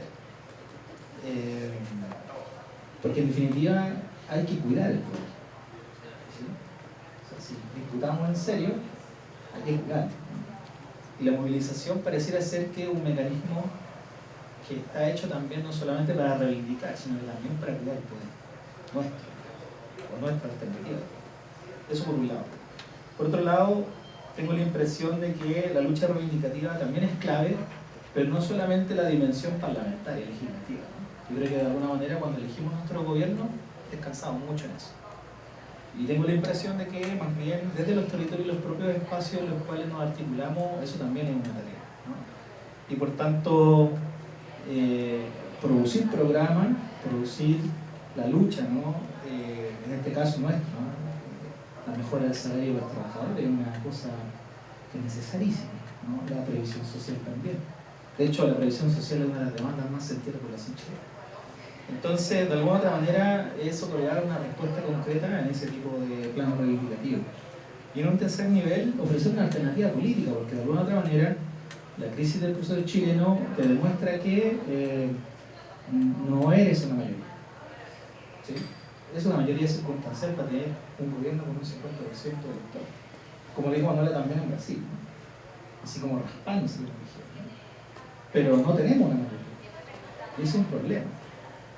Y por tanto hay que construir, ¿no?, una capacidad política mayor.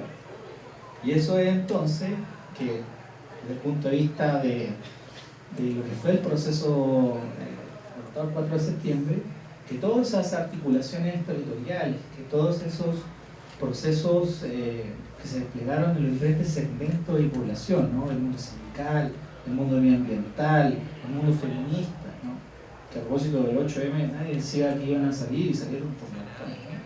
O sea, siguen siendo masivos, sigue siendo de ruptura, ¿no? Y entonces, de alguna u otra manera, que todos esos sectores ofrezcan una alternativa, ¿no?, en su unidad programática, en su unidad política, ¿no?, más allá de lo que pueden hacer los partidos de la convención nacional, ¿no? Yo creo que hay una capacidad que tiene que traducirse en una alternativa, ¿no? Y ahí está, en definitiva, el desafío, ¿no?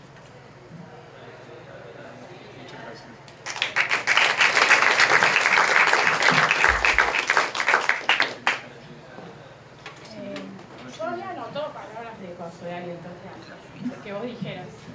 Sí, la primera cuestión es que por razones familiares estoy muy vinculada a la política española. La política, bueno, yo no sé si algún español acá, después me agarra, español, vasco, catalán, andaluz, no. Se discutió, digamos, hace no sé cuánto tiempo se venía discutiendo la ley Mordaza. La ley Mordaza es una hija de la ley patriota estadounidense. Digamos, en España no puedes mirar a un policía a la cara porque eso está incurriendo en contra de la autoridad. Y han habido casos terribles de gente que ha salido en el último tiempo a quejarse por la suba de las boletas de la luz, gente mayor que la han apaleado los policías y no pasa nada. Filmado, todo. Esa ley Mordaza estaba discutida por Bildu, que es el País Vasco, y por los catalanes, diciendo que, por ejemplo, había que quitar la posibilidad de usar balas de goma o alguna serie de cuestiones, ¿no?, para, digamos, por lo menos amenizar la represión a la protesta social. No se logró. O sea, ahí está la ley Mordaza en España. leyes de memoria histórica en España, hay algunas, pero reparación, memoria, justicia, verdad. Andalucía tiene la mayor cantidad de cosas comunes casi a nivel mundial. No, el exterminio fue total, 40 años de franquismo. Bueno. Entonces, si a mí me dicen, bueno, y una palabra, pues claro, en América Latina, digamos, estamos haciendo de a poco, con muchas limitaciones políticas de memoria, existen, son, en algunos lugares son más, digamos, políticas públicas, en otros lugares se lucha por eso. Por ejemplo, en México, o sea, sobre todo después de la masacre en Ayotzinapa, un reverdecimiento de organismos de la sociedad civil vinculados a la recuperación de la memoria, al pedido de justicia. Entonces, yo lo que siento en América Latina, a pesar de la violencia, el dolor, el hambre, es que la política está viva. La política está viva. Miren, estábamos diciendo recién, ¿no? La gente salió en Chile, en Ecuador, en Colombia, en Perú, en Argentina hay movilización también. Entonces, el tema ahí sí acuerdo con el que decía el compañero recién. ¿Qué pasa con esta movilización? La movilización no puede ser permanente. Hace falta organización para catalizar o canalizar esa energía que hay en la movilización, ¿no? Hay una autora que les recomiendo estadounidense que se llama Jodie Dean, que es muy buena conversando sobre esto, y ella dice, bueno, la política al final del partido, el partido político al que tanto renegamos, bueno, al final sigue siendo una alternativa y es mejor eso que se pierda. Ella participó en el Occupy, ¿se acuerdan? En New York, que claro, fue un desastre, después metieron a todos presos. No, y después viene Trump, ¿entendés? No. Entonces, ahí yo creo que tenemos eso en América Latina, está, digamos, me da esa sensación, aunque lo quieran aplastar todo el tiempo, siempre sale de nuevo, vuelve a salir. En Perú, yo no sé si era inminente que la gente saliera a la calle, no sé si es inminente, pero la gente sale. No sé si era predecible, eso es como predecible, no sé. Pero que la gente sale y defiende, y está ahí, contra todo pronóstico tal vez, yo diría, al revés. No lo pueden entender. En Europa venían al Perú y dicen, ¿pero qué hace esa gente? Una masacre, y sigue, o sea, siguió, ¿no? Entonces, yo sí creo que acá es uno de los lugares del mundo donde sí se mueve, y sí hay una disputa por el Estado, sí hay una disputa, digamos, no es que, bueno, yo veo, por ejemplo, en España, ¿cuál es el tipo de disputa que hay? Es por las regiones, ¿no? A ver cómo bueno, una cuestión ahí del independentismo, etc. Pero acá tenemos una disputa, ¿no? Por el Estado. ¿Y qué proyecto hay? Se habla de neoliberalismo, se habla de si en España, nada. Sí, se están ahora asustados un poco por la inflación, pero ni siquiera, digamos, a ver, piensen esto, la Unión Europea ni siquiera hubo marchas masivas, organizadas, y con la masividad que requiere por la paz. ¿Qué pasó con la izquierda europea? Hubo una consigna que la dice una misma universo, por la paz en el mundo. No hubo. Es decir, es grave el nivel de despolitización. Y claro que tenemos compañeros allá que están todo el tiempo y conocemos un montón con movimientos vecinalistas, de base, pero se los han cargado. Entonces acá se intenta todo el tiempo, pero ahí estamos, y seguimos, y lo que sí, para mí la palabra organización, que da miedo, porque desde la perspectiva postmoderna es organización y está ahí. No. Pero, ¿qué hacemos con toda esa energía que estaba ahí? ¿Cómo hacemos? ¿Necesitamos más líderes? No sé, ¿qué es? Pero sí está, y está bien.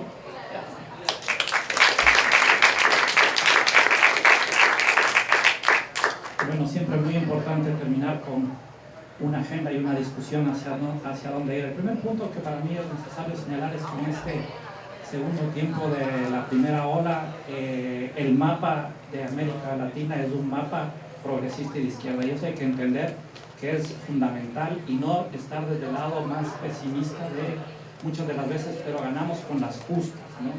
Porque una cuestión es ganar y la otra cuestión es perder. Nosotros en Ecuador, cuando perdimos, sabemos realmente lo que es cuando retornan la segunda vez gobiernos de derecha. O sea, van con todo. A mí es uno de los temas que más me preocupa acá en Argentina, ¿no? Porque ya aprenden a no cometer los errores y van por el exterminio, de cierta manera, ¿no? El nivel de violencia que hay en Ecuador, bueno, Sirri lo sabe, mientras sucede esto me está llegando un tema de fiscalía para ver cómo nos siguen atacando con respecto al tema de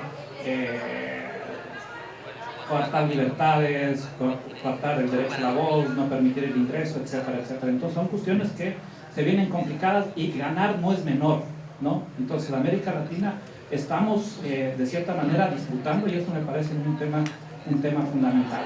Y ahí viene un tema que también me parece fundamental. Yo creo que como hipótesis histórica estamos viviendo en América Latina un proceso destituyente-constituyente bajo diferentes formas, no necesariamente institucionales, sino sociales, ¿no?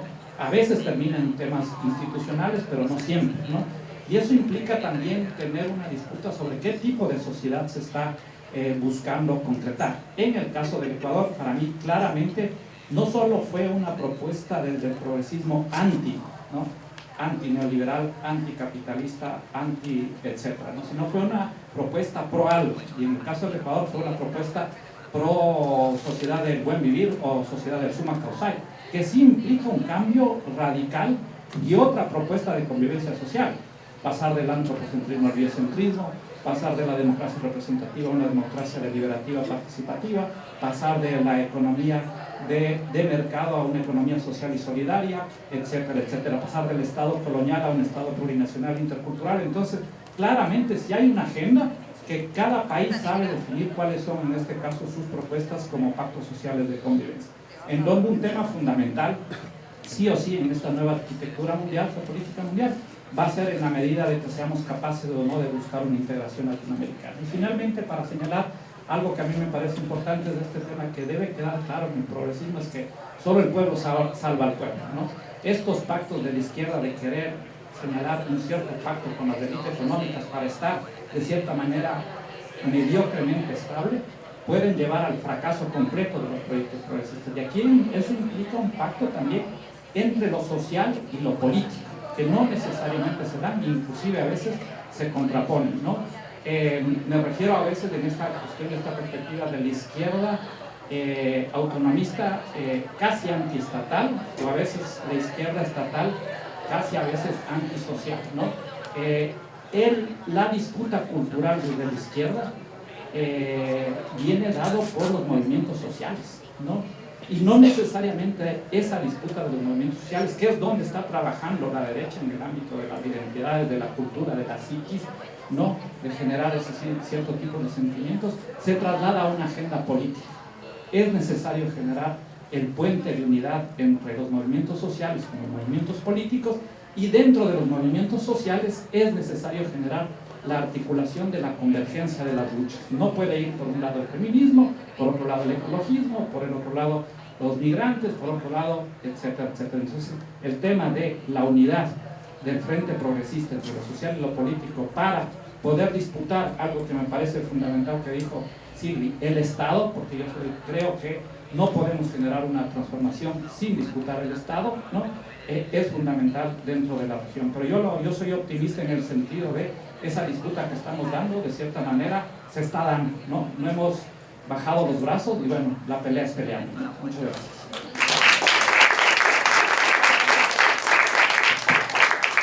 Bueno, nos daría para otra ronda. Quiero agradecer a los compañeros y compañeras que nos iluminaron con las oscuridades y brillo de esta coyuntura histórica. Yo me quedé pensando en una mesa siguiente, porque como todos acá tenemos títulos universitarios y seguramente entre el público también, en el papel de nosotras y nosotros como intelectuales en nuestro hacer en relación al movimiento político y social, ¿no?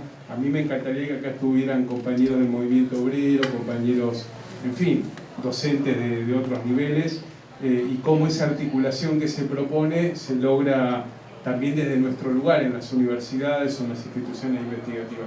Así que eso lo dejo picando como para, decíamos con Karina, que este sea el primer encuentro y que en marzo del año que viene sea el segundo, y cómo vamos profundizando esos vínculos latinoamericanos entre todos y todas para construir ese proyecto pendiente de hace 500 años de una patria grande, libre, justa, igualitaria, diversa. Así que bueno, gracias a todos y todas y seguimos un rato más. Que estén bien.